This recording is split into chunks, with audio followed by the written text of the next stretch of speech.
ओम शांति। मुरली में आगे बढ़ने से पहले हम हर रोज़ सुबह यूट्यूब पर अमृत वेले लाइव करते हैं, तो सुबह 4 बजे हमसे बिना म्यूज़िक के अमृत वेले लाइव जुड़िएगा ज़रूर। और इस वीडियो को लाइक ज़रूर करें ताकि ज़्यादा से ज़्यादा आत्माओं तक ये सेवा पहुंचा सके। आज 18 मई 2026 प्रातः मुरली मधुबन से बाप दादा कहे मीठे बच्चे, इसी रूहानी नशे में रहो कि हम ईश्वरीय फैमिली के हैं। हम अपनी गुप्त दैवी राजधानी स्थापन कर रहे हैं। प्रश्न, बच्चों में कौन सी आदत पक्की हो तो सारा दिन खुशी बनी रहे? उत्तर, अगर सवेरे सवेरे उठकर विचार सागर मंथन करने की आदत हो तो सारा दिन अपार खुशी रहे। बाप की श्रीमत है, बच्चे अमृत वेले उठकर अपने बाप से मीठी मीठी बातें करो, विचार करो हम अभी किस फैमिली के हैं, हमारा कर्तव्य क्या है। अगर बुद्धि में रहे कि हमारी यह ईश्वरीय फैमिली है, हम अपनी नई राजधानी स्थापन कर रहे हैं, तो सारा दिन खुशी बनी रहे।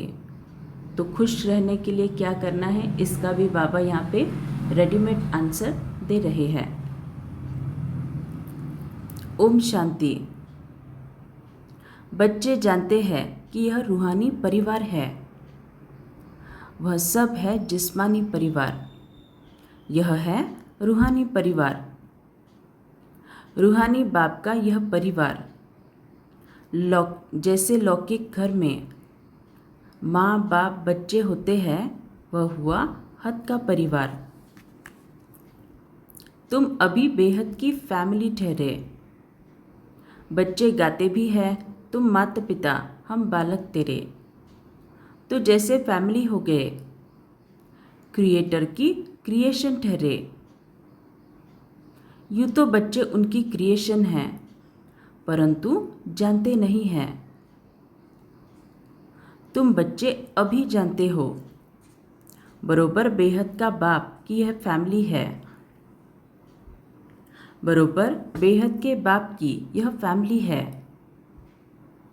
ईश्वरीय विश्वविद्यालय इनके लिए गाया है, विनाश काले प्रीत बुद्धि विजयंती। ऐसी फैमिली कभी गीता में नहीं गाई हुई है। तुम ईश्वरीय फैमिली गुप्त दैवी राजधानी स्थापन कर रहे हो।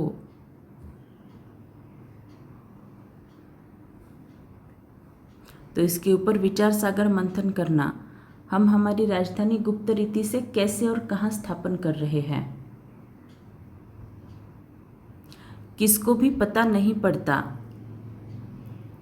तुमको नशा है, जो जो बाप को याद करेंगे उनको नशा रहेगा। देह अभिमान में आने से वह नशा उतर जाएगा। यह ईश्वरीय फैमिली है, हमको घर जाना है, फिर देवी राजधानी में आएंगे।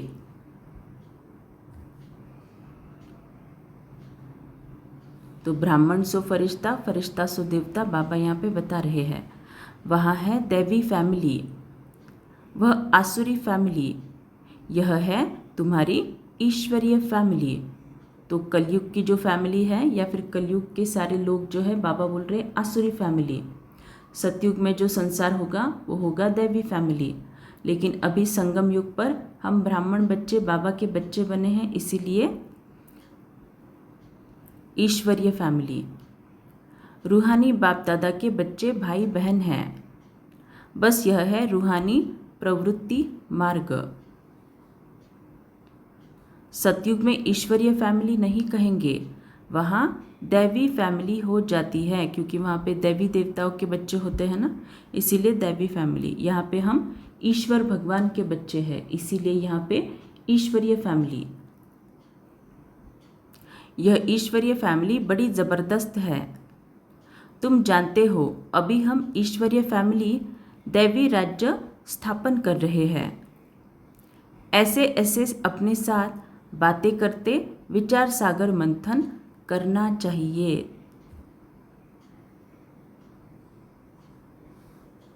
सवेरे उठकर बाप की याद में बैठो। सवेरे उठकर याद में बैठो तो विचार सागर मंथन करने की आदत पड़ जाएगी। उमंग में आते जाएंगे। जब और सब मनुष्य नींद में सोए रहते हैं, तुम उस समय जागते हो।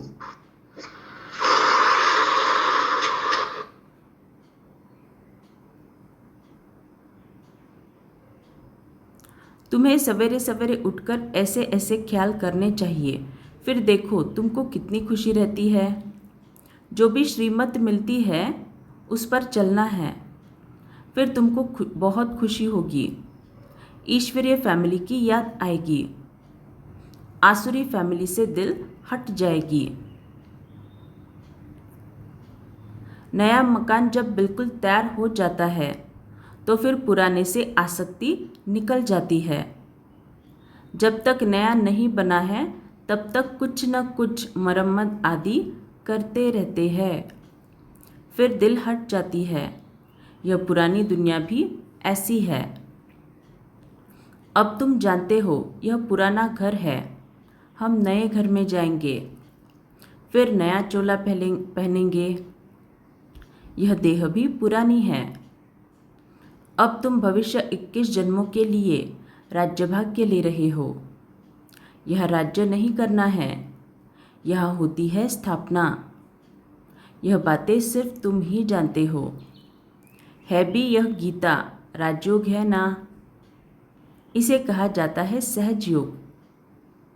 अनेक बार तुम इस राजयोग अभ्यास द्वारा दैवी राज्य स्थापन करते हो।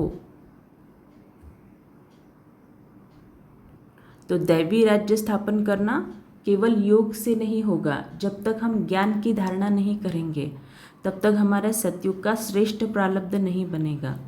योग से तो बनता है। योग हम कितना करते, सुबह 1 घंटे, शाम 1 घंटे, बाकी के 17-18 घंटे हम जो कर्म योग करते हैं, कर्म करते करते ज्ञान की प्रैक्टिकल धारणा, उससे भी हमारी श्रेष्ठ प्रारब्ध बनती है। तो बाबा कह रहे हैं इस अभ्यास द्वारा, इस राजयोग अभ्यास द्वारा दैवी राज्य स्थापन करते हो। वहाँ यह बातें याद नहीं रहेगी। अगर वहाँ यह बातें याद रहे तो फिर सुख ही न भासे, चिंता लग जाए। इस समय तुमको गुप्त नशा है। ऊंचते ऊंच बाबा की यह फैमिली है। इसको कहा जाता है ईश्वरीय गुप्त फैमिली टाइप। ईश्वरीय विश्वविद्यालय, ईश्वरीय यज्ञ भी कहते हैं। फैमिली है। हमको बहुत लवली बनना है। भविष्य में तुम बहुत लवली बनते हो। तुम हो रूप बसंत। आत्मा रूप भी है, बसंत भी है। रूप बसंत माना ज्ञानी और योगी। तुम हो रूप बसंत। इतनी छोटी सी आत्मा अविनाशी पाठ बजाती है। इस समय तुम रूप बसंत बने हो। बाप ज्ञान का सागर है। ज्ञान जरूर देंगे तब जब इस शरीर में आएंगे।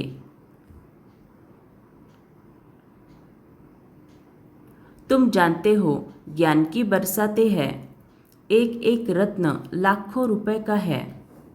अब तुम आत्मा को बाप का परिचय मिला है। बाप ने स्मृति दिलाई है।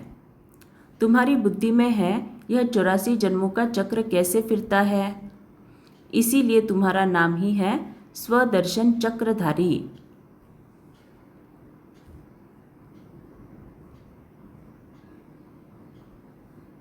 विष्णु व लक्ष्मी नारायण स्वदर्शन चक्रधारी नहीं थे। उनमें यह ज्ञान नहीं होता। अभी आत्मा को यह ज्ञान मिलता है। सृष्टि का चक्र कैसे फिरता है। भल त्रिमूर्ति कहते तो भी शिव नहीं दिखाते। त्रिमूर्ति के चित्र में बहुत देखे होंगे। त्रिमूर्ति के चित्र बहुत देखे होंगे। साकार में प्रजापिता ब्रह्मा तो यहाँ है ना। यह हो गया बहुत पुराना, ग्रेट ग्रेट ग्रैंडफादर।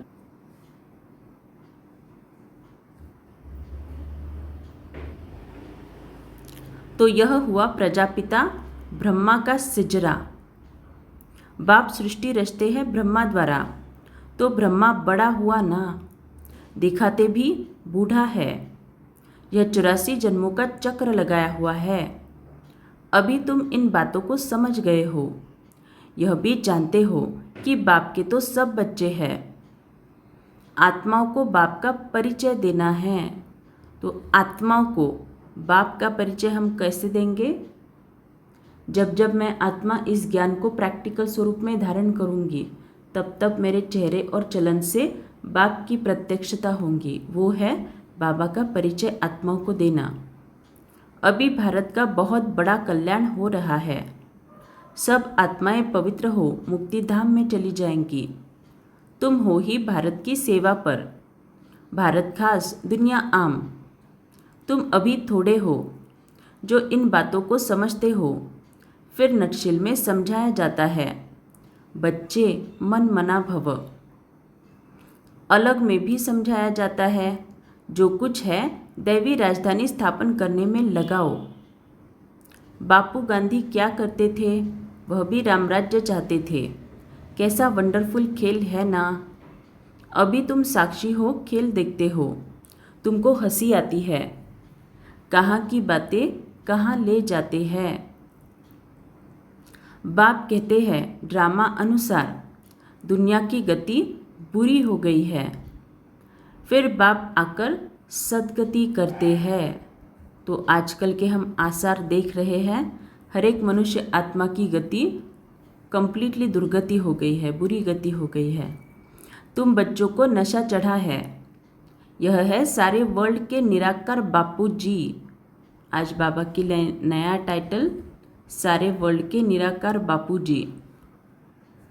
यह ब्रह्मा भी किसका बच्चा है? शिव बाबा का। वह किसका बच्चा? यह माताएं कहती है शिव बाबा हमारा बच्चा। यह है शिव बाबा का खेल पाल। बाकी ध्यान दीदार में तो माया की बहुत प्रवेशता होती है।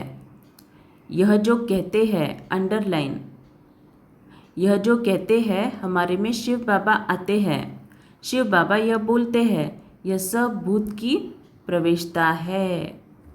तो अगर कोई बोलता भी है कि ब्रह्मा बाबा भी आते हैं हमारे में मम्मा आती है, ये भी क्या है? भूत की ही प्रवेशता है। और ये आज बाबा मुरली में क्लियरली बता रहे हैं, यह सब भूत की प्रवेशता है। तुम बच्चों को खबरदार रहना है। 2-3 दिन पहले ही किसी ने ये प्रश्न मुझे पूछा था, तो देखो बाबा ने आज मुरली में आंसर दे दिया। यह भूत की बीमारी ऐसी है जो दोनों जहां से उड़ा देती है। यह कभी भी ख्याल नहीं आना चाहिए कि हम साक्षात्कार करें। यह सब भक्ति के ख्यालात है। ज्ञान मार्ग को अच्छी रीति समझना है। अंडरलाइन। क्या कहना चाह रहे हैं बाबा? बाबा बोल रहे हैं ज्ञान मार्ग को अच्छी रीति समझना है। ये जो ज्ञान के मुरली के महावाक्य है, कई बच्चे ऐसे होते हैं कि इसको उल्टी रीति से भी धारण करते हैं। तो समझना है ज्ञान क्या है, बाबा को हमें क्या कहना है। उस ज्ञान को समझकर उसको धारण कर कर ही ज्ञान पर चलना है। माया अनेक प्रकार से धोखा देती है। साक्षात्कार आदि से कोई फायदा नहीं। बाप कहते हैं इन द्वारा सगाई कराते हैं। बाप का फरमान है तुमको कोई भी देहधारी को याद नहीं करना है।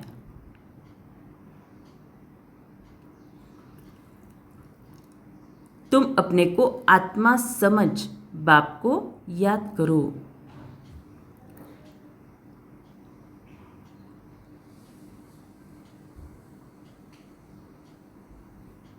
अपने कल्याण के लिए बाप को याद करना है। तो यहाँ पे याद 2 तरह से, एक तो हम जो योग करते हैं, ट्रैफिक कंट्रोल की ड्रिल करते हैं उस विधि से, और दूसरा बाबा जो बोल रहे हैं अपने कल्याण के लिए बाप को याद करना है। माना हिसाब किताब जो आएंगे उसको अगर हम मुरली के धारणा द्वारा, मुरली के प्रैक्टिकल स्वरूप में धारण करके चुकतू करते हैं, तब भी हम बाबा की याद में ही रहते हैं। यह तो बहुत समझ की बात है। बाबा को कोई भी समाचार लिख सकते हैं। कई बच्चों को तो इतना भी अक्ल नहीं कि बेहद के बाप को चिट्ठी में अपना खुश खैराफत का समाचार लिखे। लौकिक बाप को चिट्ठी न लिखे तो आराम ही फिट जाता। यह भी बेहद का बाप है।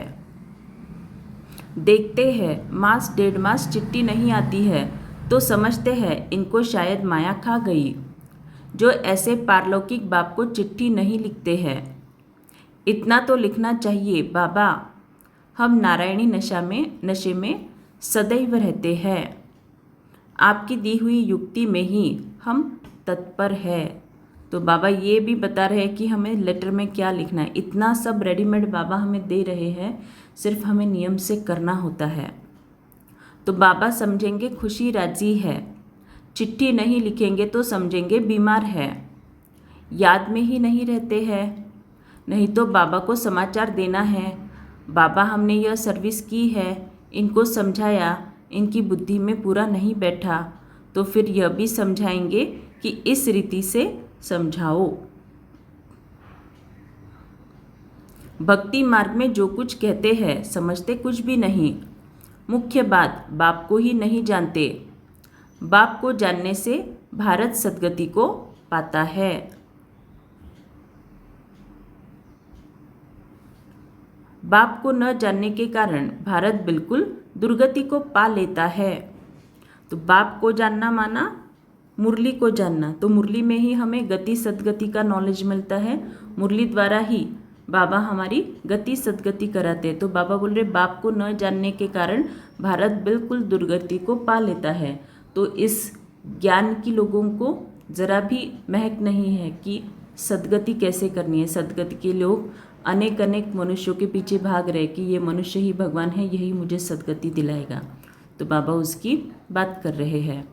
अब बाप तुम बच्चों को समझाते हैं, हम तुमको सद्गति में ले जाऊंगा, बाकी सबको मुक्ति में ले जाऊंगा।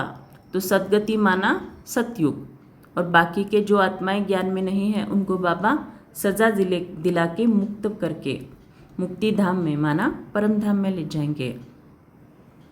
भारत जीवन मुक्ति में है तो बाकी सब मुक्ति में है। माना भारत में जब सतयुग त्रेता युग है तब बाकी के धर्म वाली आत्माएं परम धाम में अपने अनादि स्वरूप पे विश्राम कर रही है। यह चेंज सिवाय बाप के और कोई नहीं कर सकता है। सर्व का सद्गति दाता एक ही बाप है। सर्व की सद्गति जरूर कल्प कल्प संगम पर ही होगी।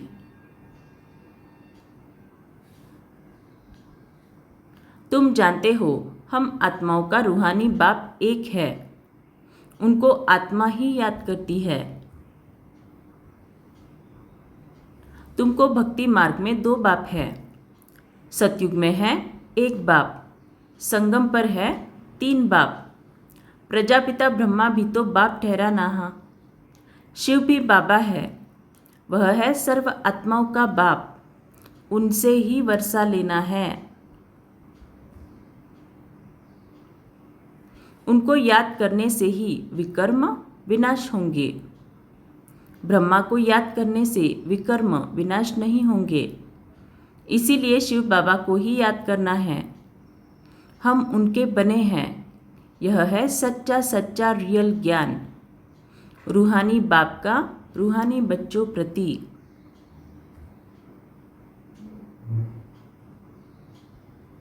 बाकी सब है देह अभिमानी। देह अभिमानी पतित मनुष्य जो कर्तव्य करते हैं वह पतित ही करते हैं। दान पुण्य आदि जो भी करते हैं वह सब पतित ही बनाते हैं। रावण राज्य में यह होता ही है।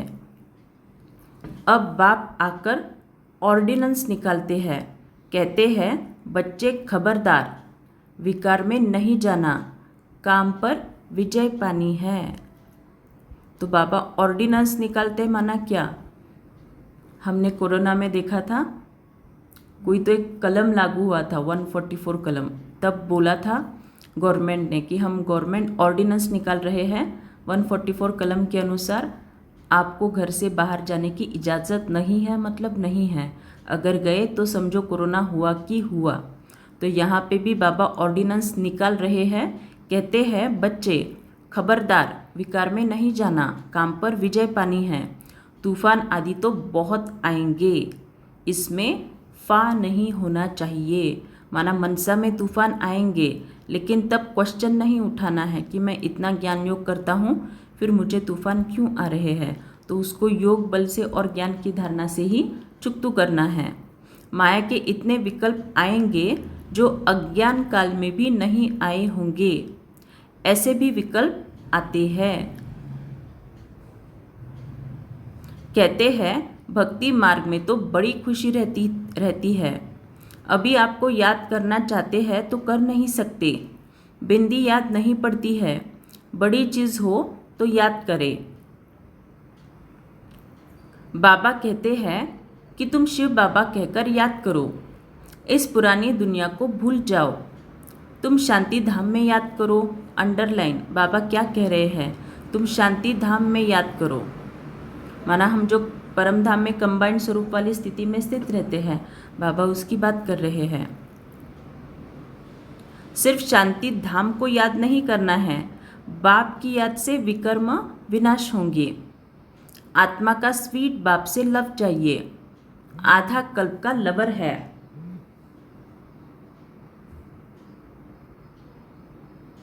आत्मा कहती है हम आधा कल्प आपको भूल गए हैं।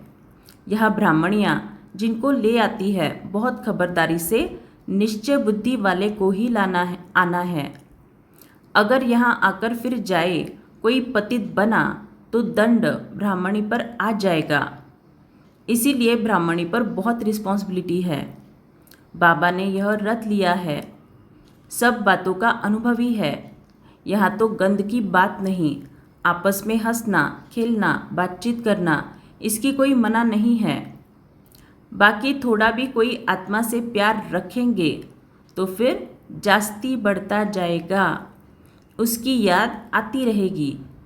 इसीलिए इससे भी पार जाना है। तो यहाँ पे सिर्फ लड़का लड़की उतने तक ये बात सीमित नहीं है, माता माताएं भी एक दूसरे के साथ इतना घुल मिल जाती है, इतना घुल मिल जाती है कि उनको एक दूसरे को फ़ोन करके एक एक बात बताने के सिवाय चैन ही नहीं पड़ता। तो ये भी क्या है, एक देह का दूसरे देह के साथ प्यार है। तो इससे भी हमें परे जाना है। अब तुम घर में बैठे हो व सतयुग में बैठे हो, घर में बाप बच्चों को घर में पढ़ाते हैं। तुम सबका यह घर है। जब बाहर जाते हो तो ऐसे नहीं कहेंगे यहाँ बहुत अच्छा नशा रहेगा, देह का अभिमान छोड़ना है। देही अभिमानी बनो तो जात पात का भेद सब निकल जाएगा। पुरानी दुनिया तमो प्रधान है, उनमें भेदभाव और ही बढ़ता जाता है। आगे ब्रिटिश गवर्नमेंट के समय भाषाओं की खिटपिट नहीं थी, अब दिन प्रतिदिन फूट बढ़ती जाती है। फिर सतयुग में एक ही भाषा होगी, कोई भेदभाव नहीं होगा। अच्छा, मीठे मीठे सिकिलदे बच्चों प्रति माता पिता बाप दादा का याद प्यार और गुड मॉर्निंग। रूहानी बाप की रूहानी बच्चों को नमस्ते। हम रूहानी बच्चों की रूहानी माता पिता बाप दादा को याद प्यार गुड मॉर्निंग और नमस्ते। शुक्रिया बाबा, आपका पद्मा पदम शुक्रिया। धारणा के लिए मुख्य सार, किसी भी देहधारी की याद न आए इसके लिए किसी से भी प्यार नहीं करना है। तो इसका मतलब ये नहीं कि प्यार से नहीं रहना है, रहना प्यार से है, लेकिन किसी भी आत्मा में मोह की रग नहीं रखनी है। इससे भी पार जाना है, बहुत खबरदारी रखनी है। माया के विकल्पों से घबराना नहीं है, विजयी बनना है। ध्यान दीदार में माया की बहुत प्रवेशता होती है, इस भूत प्रवेशता से अपने को बचाना है। बाप को अपना सच्चा सच्चा समाचार देना है। वरदान, हर बात में सार को ग्रहण कर ऑलराउंड बनने वाले सरल पुरुषार्थी भव। हर बात में सार को ग्रहण कर ऑलराउंड बनने वाले सरल पुरुषार्थी भव। जो भी बात देखते हो सुनते हो उसके सार को समझ लो और जो बोलो जो कर्म करो उसमें सार भरा हुआ हो तो पुरुषार्थ सरल हो जाएगा। ऐसा सरल पुरुषार्थी सब बातों में ऑलराउंड होता है। उसमें कोई भी कमी दिखाई नहीं देती। कोई भी बात में हिम्मत कम नहीं होती। मुख से ऐसे बोल नहीं निकलते कि हम यह नहीं कर सकते। ऐसे सरल पुरुषार्थी स्वयं भी सरल चित्त रहते हैं और दूसरों को भी सरल चित्त बना देते हैं। स्लोगन: साधन यूज करते उनके प्रभाव से न्यारे और बाप के प्यारे बनो। अव्यक्त इशारे: एकरस स्थिति बनाने के लिए सिवाय एक के और कुछ भी देखते हुए न देखो।